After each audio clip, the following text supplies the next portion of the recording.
تو وہ اہل سنت میں سے لوگوں کو خریدتے ہیں جنہوں نے لبادہ اہل سنت کا پہناوا ہوتا ہے، اور حقیقت میں وہ رافضیت کے گندے نطفے ہوتے ہیں، جس کی بہت ساری مثالیں ہمارے سامنے موجود ہیں۔ اسحاق جھال والا مردود اسی قسم کے انسانوں میں سے تھا، انجینئر مرزا مردود اسی قسم کے انسانوں میں سے ہے۔ رافضیت کے پیسوں پہ پلنے والا، ایران کے ٹکڑوں پہ پلنے والا یہ جانور صحابہ کے بارے میں اپنی زبان گندی دراز کرتا ہے، اور حقیقت میں اس کا من پلیت ہے، اس کے ماننے والے اس سے بڑے پلیت ہیں۔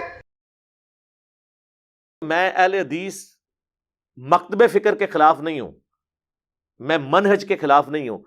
انہوں نے جو اپنی ڈرائیونگ سیٹ کے اوپر اس قسم کے علماء بٹھائے ہوئے ہیں نا، جو ان کے مکتب فکر کو بدنام کر رہے ہیں، میں ان کو سنگل آؤٹ اس حوالے سے کر رہا ہوں۔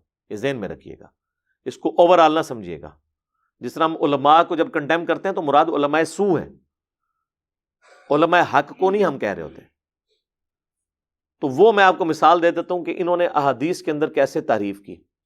پاکستان لیول کے ان کے بہت بڑے ایک عالم ہیں محمد اقبال کیلانی صاحب، ان کی کئی ایک کتابیں مارکیٹ کے اندر آ چکی ہیں، حدیث پبلیکیشنز کے تھرو شائع ہوئی ہیں۔ یہ ان کی کتاب ہے میرے پاس جی، فضائل قرآن۔ اس کا نمبر جو ہے نا جی وہ 21 نمبر ہے بک کا۔ ان سے بڑا کوئی رائٹر نہیں ہے پاکستان میں ان کے پاس جس نے بنیادی ٹاپکس کے اوپر بڑی اچھی کتابیں لکھی ہیں، اور پوری ایک تفصیل ہے توحید کے مسائل، طہارت کے مسائل، جنازے کے مسائل، دعا کے مسائل، روزوں کے مسائل، طلاق کے مسائل، جہنم کا بیان، قبر کا بیان۔ اسی میں سے ایک فضائل قرآن بھی ہے۔ یہ آلموسٹ 260 پیجز کے اوپر ہے یہ بک۔ اس کے اندر انہوں نے صحیح مسلم کی ایک حدیث کی مانوی تحریف کر دی، اور میں تعریف اس لیے کہہ رہا ہوں کہ یہ پوائنٹ آؤٹ کرنے کے باوجود ان لوگوں نے اس کو نہیں ہٹایا۔ یہ ہمیں تو کہتے ہیں نا جناب کہ جی ان کے اندر فلاں کا بکس ہے اور فلاں کا بکس ہے، اور خود ان کا بکس ریٹن فارم میں نظر آ رہا ہے، حدیثوں کو آدھا کر کے لکھنا۔ یہ جناب اس میں جو پیج نمبر ہے اس کا 110، انشاءاللہ ہم اس کو اٹیچ بھی کر دیں گے، اس میں جے پی جی ایڈ کر دیں گے۔ اس میں انہوں نے نا مسئلہ نمبر 32 کے تحت نا غدیر خم کی حدیث لکھی ہے۔ غدیر خم کا نام ہی نہیں ان کو ہضم ہوتا، غدیر خم کا لفظ کوئی نہیں ہے اس میں۔ حدیث لکھی ہے کہ حضرت زید ابن ارقم کہتے ہیں کہ رسول اللہ نے فرمایا، آگاہ رہو، میں تمہارے درمیان 2 اہم چیزیں چھوڑے جا رہا ہوں، ان میں سے ایک اللہ کی کتاب ہے جو کہ اللہ کی رسی ہے، جو اس کی پیروی کرے گا ہدایت پر ہوگا، جو اسے چھوڑ دے گا گمراہ ہو جائے گا۔ اسے مسلم نے روایت کیا۔ تو مسلم یہاں جا کے بھول گیا تھا دوسرا حصہ۔ اگلا الفاظ تھے، دوسری بھاری چیز میرے اہل بیت ہیں، میں اپنے اہل بیت کے معاملے میں تمہیں اللہ کا خوف دلاتا ہوں، میں اپنے اہل بیت کے معاملے میں تمہیں اللہ کا خوف دلاتا ہوں، میں اپنے اہل بیت کے معاملے میں تمہیں اللہ کا خوف دلاتا ہوں۔ یار یہ 1.5 لائن لکھنے سے یہ 260 صفحوں کی کتاب میں کوئی فرق پڑنا تھا؟ یہ بدنیتی بے مبنی ہے۔ اس کی وجہ یہ ہے، اس سے اگلی حدیث انہوں نے لی جو المستدرک للحاکم کے اندر ہے، الموطا امام مالک میں بھی ہے، کہ حضرت ابو ہریرہ کہتے ہیں رسول اللہ نے فرمایا، میں تمہارے درمیان 2 ایسی چیزیں چھوڑے جا رہا ہوں۔ یہ حجۃ الوداع کا خطبہ ہے، وہ غدیر کا خطبہ تھا۔ ان پر عمل کرو گے تو کبھی گمراہ نہیں ہوگے، ایک اللہ کی کتاب اور دوسری میری سنت۔ یہاں بھی تم سنت کو چھوڑ دیتے نا۔ وہ کہتے ہیں نہیں جی، ان کے نا دفاع میں لوگ آئے، وہ کہتے ہیں جی وہ چونکہ اس کا چیپٹر فضائل قرآن تھا نا، اس لیے قرآن پہ انہوں نے چھوڑ دیا۔ تو جناب یہ دوسری میں سنت کیوں لے کے آئے؟ ادھر بھی سنت کو چھوڑ دیتے، قرآن پہ ہی رک جاتے۔ یہ کرنے سے انہوں نے میسج یہ دیا کہ جو اوپر دوسری چیز ہے نا وہ بھی سنت ہی ہوگی۔ سمجھ آئی آپ کو چلاکی؟ اور میں ثابت کروں گا کہ اس چلاکی میں کامیاب ہوئے ہیں، کیونکہ ان کے یہ آگے ایک سٹوڈنٹ نے کتاب چھاپی ہے، اس نے سنت کا لفظ خود سے داخل کر دیا بریکٹ میں، آدھی حدیث لکھ کے۔ اچھا، اب نیچے اس کی تخریج انہوں نے کی ہوئی ہے، کتاب فضائل صحابہ، یعنی چیپٹر کا نام فضائل صحابہ، باب من فضائل علی ابن ابی طالب، اور حدیث کا نمبر 6225، وہی جو 4 طرق ہیں، 6225 سے 6228 تک۔ فضائل علی تھا، علی کا تو نام ہی نہیں آیا اس میں۔ اور میسج کیا دیا؟ یہ ہے جناب غیر محسوس طریقے سے تحریف کرنا حدیث کے اندر۔ اچھا، یہی سیم کام ان کے آگے آپ سمجھ لیں چھوٹے بچے بچونگڑے جو ہیں، عمران ایوب لاہوری، اس نے بھی اس طرح کی کئی کتابیں لکھی ہیں، روزوں کی کتاب، دعاؤں کی کتاب، اس نے فضائل قرآن لکھا. وہ چونکہ پورا چھاپا مارتا ہے اس کو، اس نے بھی لکھا، اور اس نے بھی سیم اسی ترتیب سے نا یہی والی 2 نمبری کی کہ آدھی حدیث لکھی، آگے وہ قرآن سنت والی پوری لکھ دی. یا تو وہ بھی آدھی لکھتے تو میں مان لیتا ان کا ایکسکیوز. اور اس کو تو میں نے آلموسٹ 2013-14 کی بات ہے، میں نے اسے فون کیا، میں نے کہا کہ یہ آپ نے جو کتاب میں لکھی ہے یہ حدیث پوری کیوں نہیں لکھی ہے؟ میں نے چیک کیا کہ اسے پتہ بھی ہے غدیر خم کا کہ نہیں. تو کہتا ہے جی وہ دوسری چیز بس مس ہوگی. میں نے کہا دوسری چیز ویسے ہے کیا؟ کہتا ہے جی وہی ہے نا، سنت ہی ہوگی نا. یہ استاذ العلماء کا حال ہے. اور میں نے کہا دوسری چیز اہل بیت ہے. تو نے بھی نیچے تخریج کی ہوئی ہے، فضائل علی لکھا ہوا ہے، تو تیرا دماغ نہیں کام کیا کہ فضائل علی اگر تخریج ہو رہی ہے کسی مسلم کی حدیث میں تو پہلی چیز قرآن ہے تو دوسری علی ہونا چاہیے نا. کیونکہ غدیر خم پہ حضور نے کہا تھا نا من کنت مولا فہذا علی مولا. تو یہ آپ نے اثرات دیکھے، 2 کتابوں میں تعریف دکھائی. اب تیسری تو تعریف اپنے عروج پہ ہے، جو یعنی انہوں نے جو وہ ایک خناس قسم کا بیج بویا تھا نا، اس کا رزلٹ اس کتاب کے اندر ہے.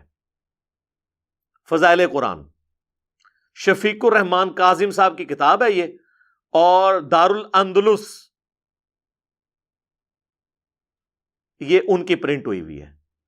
اس میں انہوں نے کیا حرکت کی، یہ آپ فضائل قرآن لکھ رہے ہیں، اس پہ اگر آپ آ جائیں نا تو اس کے پیج نمبر 66 پہ انہوں نے پھر وہی زید ابن ارقم سے حدیث لی، اور آپ دیکھیں کیا لکھتے ہیں.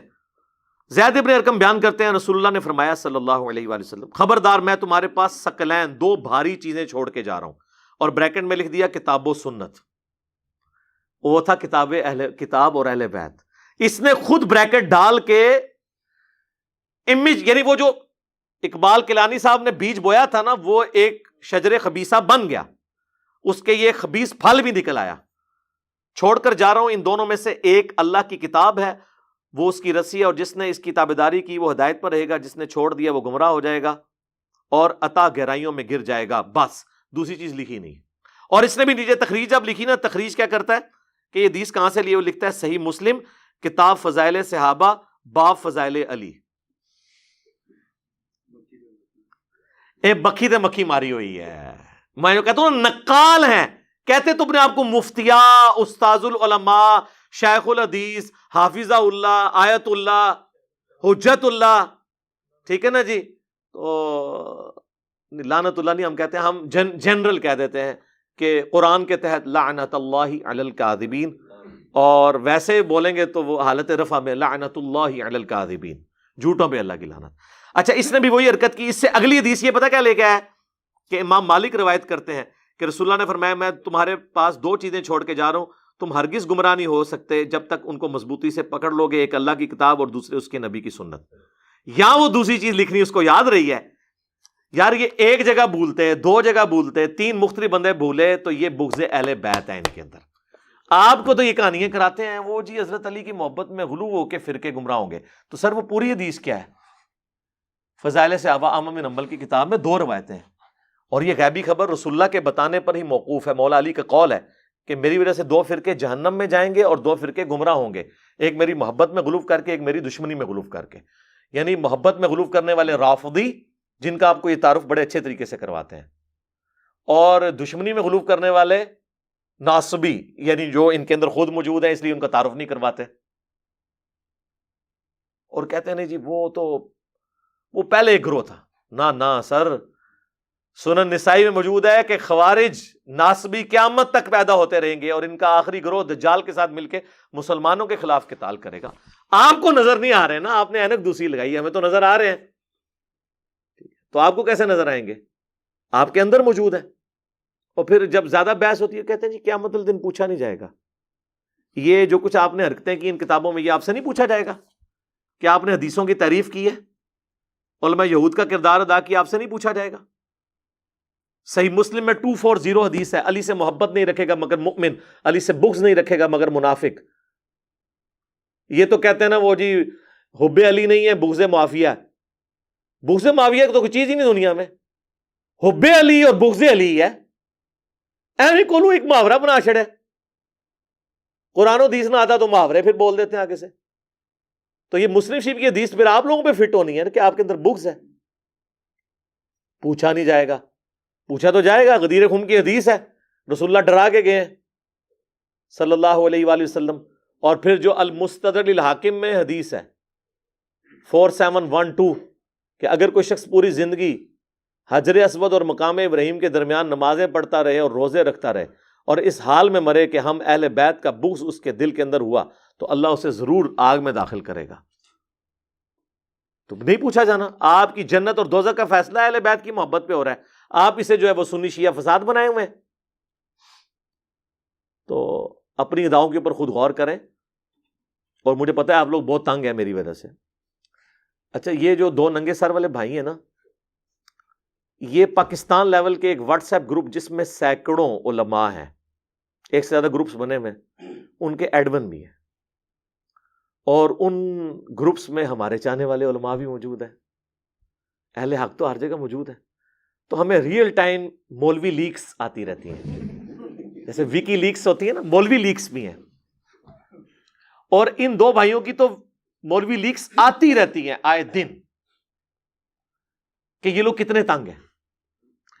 انہوں نے باقاعدہ یعنی یہ رونا رویا ان واٹس ایپ گروپس کے اندر کہ علی نے ہماری عوام کو ہمارے خلاف کر دیا ہے. ہم علی کے بارے میں کوئی بات کرتے ہیں نا تو وہ ہمیں آگے سے پڑھ جاتے ہیں اور کہتے ہیں علی تو حدیثیں بیان کر رہا ہے اور تم نے ہی ہمیں کہا تھا قرآن و حدیث کو ڈائریکٹ پکڑو. اگر ہم نے بزرگ اور مولویوں کو پکڑنا ہوتا تو اپنے فرقے چھوڑ کے تمہارے پیچھے آتے. تمہارے پاس تو بزرگ ہی بہت تھوڑے ہیں, ہم جن فرقوں سے ہیں ادھر تو تھوک کے حساب سے بزرگ ہیں. اتنے بزرگوں کی قربانی محمد رسول اللہ کی وجہ سے ہم نے دی تھی صلی اللہ علیہ وآلہ وسلم. اب ان کا دامن چھڑا کے تو اپنے بابوں کے پیچھے لگا رہے ہو. تو یہ رونا روتے ہیں کہ جی کیا کریں, وہ تو ہمیں لڑتے ہیں آگے سے. تو اس کا پھر وہ حال انہوں نے تجویز کیا کہ حال یہ ہے کہ اب ہم اس کا مقابلہ تو نہیں کر سکتے. تو 2 حال انہوں نے تجویز کیے. ایک تو یہ ہے کہ اپنی عوام کو بتائیں کہ بھئی قرآن و حدیث میں سے ڈائریکٹ نہ لیں, جو سلف کا منہج ہو, اور سلف بھی وہ جو ان کے مطلب کی بات کریں اس کو لیں, چاہے وہ قرآن حدیث کے الٹ بھی ہو. تو سر پھر حنفی بھی ٹھیک کر رہے ہیں, امام حنیفہ سلف نہیں ہے. پہلے 300 سال میں تو آتے ہیں نا, 150 ہجری میں فوت ہوئے ہیں. ان کی طرف جو چیزیں منسوب کرتے ہیں وہ بھی تو اپنے سلف کا ہی منہج لے کے چل رہے ہیں نا. سلف کا منہج تو بعد میں آئے گا نا. اور سلف کا اگر منہج لینا ہے تو پہلے صحابہ کا منہج لیا جائے گا کہ صحابہ کیا سوچتے ہیں کسی حدیث کے بارے میں, صحابہ کرام اسے کیا رزلٹ نکالتے ہیں, صحابہ کرام اس حدیث سے کیا رزلٹ نکالتے تھے بخاری اور مسلم کی, کہ عمار کو ایک باغی جماعت قتل کرے گی, عمار ان کو اللہ اور جنت کی طرف بلائے گا, وہ جماعت دوزخ کی طرف بلا رہی ہوگی. جس صحابی نے عمار کو قتل کیا ہے نا, وہ تو اس کا مفہوم خوب سمجھتا تھا. ابو الغادیہ صلح حدیبیہ کا صحابی, مسند احمد میں وہ رویا کرتا تھا کہ میرے اوپر یہ فٹ ہو گیا مسئلہ کہ عمار کا قاتل اور مال لوٹنے والا آگ میں ہے. یہ بھی حدیث ہے مسند احمد میں. ابن حجر اسقلانی نے تھوڑی سی سمجھداری کرنے کی کوشش کی اور کہا کہ نہیں, صلح حدیبیہ کا صحابی تھا, وہ اس کو فضیلت کور کر جائے گی. تو شیخ البانی نے سلسلہ حدیث صحیحہ میں ابن حجر کے اوپر رد کیا. انہوں نے کہا کہ جب فضیلت عام ہو اور اس کے اوپر کوئی تخصیص کرنے والی حدیث آ جائے, تو یہ قاعدہ ویسے ابن حجر کو بھی پتا تھا, ویسے انہوں نے آنکھیں بند کر لی. جب تخصیص آ جائے تو حکم عام اٹھ جاتا ہے. صلح حدیبیہ والے کو آگ نہیں چھوئے گی, یہ عام ہے. لیکن جب تخصیص آ گئی کہ عمار کا قاتل اور مال لوٹنے والا آگ میں ہے, تو یہ تخصیص ہوگی, اب اس سے یہ فضیلت اٹھ گئی. یہ جنرل ہے, ان کو سب کچھ پتا ہے. تو شیخ البانی جو ہیں وہ محبت اہل بیت کے امام تھے. تو انہوں نے کہا ایک ٹوٹکا یہ ہے کہ نا آپ نا یہ کہا کریں علماء سے پوچھ کے. تو سر یہ آپ کا نہیں چلنا. ہاں, اس کے لیے پھر آپ کو اپنے فرقے کا نام کچھ اور رکھنا پڑنا ہے. اہل حدیث فرقے میں یہ کام نہیں چلے گا. اور اس لیے میں بار بار کہتا ہوں کہ میں روئے عرض پہ سب سے زیادہ محبت اہل حدیث کے مکتب فکر اور ان کی سوچ کے ساتھ, مسلک اہل حدیث نہیں, منہج اہل حدیث کے ساتھ رکھتا ہوں. سب سے پہلے ان کو بات سمجھ آتی ہے, اور پریکٹیکلی یہ حقیقت ہے کہ یہ مکتب فکر تو آلموسٹ وینش ہو گیا ہے, مجھے سمجھ آ رہی ہے بیچاروں کے نوع کا. تو دوسرا انہوں نے کہا کہ دوسرا حربہ یہ کہ اس کو نا گستاخ مشہور کرو. وہی جو ان کو لوگ گستاخ رسول کہتے تھے نا, تو آپ بھی اس کو گستاخ رسول, گستاخ صحابہ, یہ والا نا سودا بیچنا شروع کرو, اور خوب اس طرح کی نا چیزیں ہائی لائٹ کرو. تو اور چاہے آؤٹ آف کنٹیکسٹ کرتے رہو. بہرحال ایک تقاضا ہے کہ وہ میں پورا کر دوں. وہ ہے یہ ہمارا ریسرچ پیپر میرے بھائیوں، جو ان کے گلے کا کانٹا بنا ہوا ہے. واقعہ کربلا کا حقیقی پس منظر، 72 صحیح الاسناد احادیث کی روشنی میں. 72 کا ٹائٹل میں نے شہدائے کربلا کی نسبت سے لیا، ورنہ 200 سے زیادہ احادیث ہیں اس کے اندر. اکثر بخاری اور مسلم سے ہیں، اور جو بخاری اور مسلم سے ہٹ کے احادیث ہیں ان پہ دور حاضر کے بڑے بڑے محدثین کی تحکیم ہے. شیخ البانی کی، شیخ زبیر علی زئی کی، شیخ شعیب ارناؤت کی رحمہم اللہ اجمعین، سلیم اسد کی حفظ اللہ تعالی، اور باقی علماء کی اس کے اوپر تحکیم لگی ہوئی ہے. کوئی ایک حدیث بھی ایسی نہیں اس میں جسے کسی نہ کسی محدث نے صحیح نہ کہا ہو. اور اگر کسی کو چڑ ہے نا ادر دین بخاری مسلم، تو 70% تو بخاری مسلم ہے. آپ اسی کو ذرا اس کی شرح بیان کر دیں. اسی نے گلا پھاڑ کے کہا تھا نا کہ وہ جی مجھ سے مباہلہ کر لو، تو میں نے اسے چیلنج کیا تھا کہ تو مبالغے والی حدیث صحیح مسلم سے 6220 کبھی یہ حدیث ممبر پہ سنا ہی نہیں سکتا. اس میں پھر سب و شتم کا ایشو کھل جائے گا، کیونکہ حضرت سعد سے کروانے کی کوشش کی تھی، اور اس کی فلنگ دی بلینکس امام ابن تیمیہ نے کی. ہمارا معاویہ سعدن بسبی، سعد کو معاویہ نے سب کرنے کا کہا اور انہوں نے انکار کیا. یہ پھر میں لمبا ٹاپک ہو جائے گا، اس میں نے ساری جمع کی ہیں، چھوڑ دیں. اچھا، اس کے اندر میں نے ایک نمبر پہ ایک سے زیادہ روایتیں لی ہیں. مثلا 33 نمبر پہ غدیر خم کے 8 طرق میں نے جمع کیے، اس لیے 200 زیادہ روایتیں ہیں 72 کی نسبت شہدائے کربلا کی نسبت سے. اور 6 بڑے بڑے ٹاپکس کور کیے ہیں. نمبر 1، منہج نبوی پر قائم خلافت راشدہ کی صحیح مدت کتنی تھی اور خلافت کے اہل حقیقی خلفائے راشدین کون ہیں؟ 5، ابو بکر، عمر، عثمان، علی، حسن ابن علی.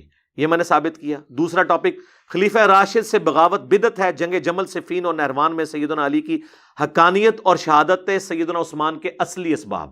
ایک وہ جعلی سبب کہتے ہیں عبداللہ ابن سبا تھا جس نے معاذ اللہ 40,000 صحابہ کو ہی نعوذ باللہ گمراہ کر دیا. نہیں، بخاری مسلم سے میں نے بتایا بنو امیہ کے گورنر وجہ بنے حضرت عثمان کی شہادت کے.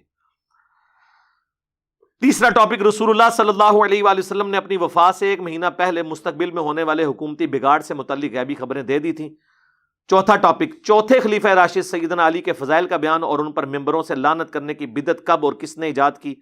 پانچواں ٹاپک، حضرت معاویہ رضی اللہ تعالیٰ عنہ کو حکومت مل جانے کے بعد سے بتدریج امت پر کیسی ملوکیت مسلط ہوئی اور اس کا بھیانک نتیجہ کیا نکلا. اور چھٹا اور آخری ٹاپک، سیدنا حسین کے فضائل کا بیان اور یزید بن معاویہ کی ملوکیت میں اس کے گورنر عبید اللہ ابن زیاد کے ذریعے مظلومانہ شہادت. یہ ریسرچ پیپر مفت ڈاؤن لوڈ کریں ہماری ویب سائٹ ahlsunnatpak.com سے. ریسرچ پیپر والے پورشن میں 5B ہے. ہارڈ کاپی بھی اس کی مفت منگوا سکتے ہیں، صرف TCS کا 300 کا آپ کو خرچہ دینا ہوگا. یہ ریسرچ پیپر اور اس کے ساتھ 8 ریسرچ پیپر اور ٹوٹل 9 ریسرچ پیپرز اور 3 اذکار کارڈ، یہ 12 کا پیکج بالکل مفت آپ کے گھر آئے گا. صرف TCS کا آپ نے 300 روپے خرچہ دینا ہے. صبح 9 سے لے کر شام 5 بجے تک ہماری اکیڈمی کے نمبر پہ آپ رابطہ کر سکتے ہیں. واٹس ایپ کال نہیں کریں گے، ڈائریکٹ کال کریں 032159000162، اور بائٹ سے کریں گے تو +92 کے کوڈ کے ساتھ 32159000162. لیکن بائی ڈاک نہیں جاتی ہے، منگوانی ملک کے اندر ہوگی، باقی پھر آپ خود لے جائیں. تو یہ آپ ڈاک میں منگوائیں. یہ کلرڈ پرنٹنگ ہے، آپ کے گھر آئے گی، اس کو پڑھیں اور آپ کو حقائق پتہ چلیں گے. باقی یہ میرا شرعی حق تھا. مجھے جب کبھی اس طرح کا موقع ملتا ہے تو میں لوگوں کا دماغ کھولنے کے لیے کوشش کرتا ہوں کہ ان کو اس حقائق کے ساتھ جڑے ہوئے اور کئی ایک حقائق بھی بیان کر دوں.